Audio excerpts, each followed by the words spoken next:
ತುರುವೇಕೆರೆ ಪಟ್ಟಣದ ಚೌಧರಿ ಕನ್ವೆನ್ಷನ್ ಹಾಲ್ನಲ್ಲಿ ಅದ್ದೂರಿಯಾಗಿ ಜರುಗಿದ ರೋಟರಿ ಕ್ಲಬ್ನ 2026-27ನೇ ಸಾಲಿನ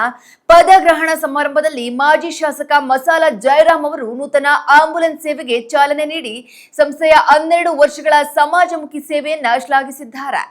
ಇದೇ ವೇಳೆ ನೂತನ ಅಧ್ಯಕ್ಷರಾಗಿ ಅಧಿಕಾರ ಸ್ವೀಕರಿಸಿದ ಸಂತೋಷ್ ಹಾಗೂ ಅವರ ತಂಡವು 1200 ಗಿಡಗಳನ್ನ ನೆಡುವ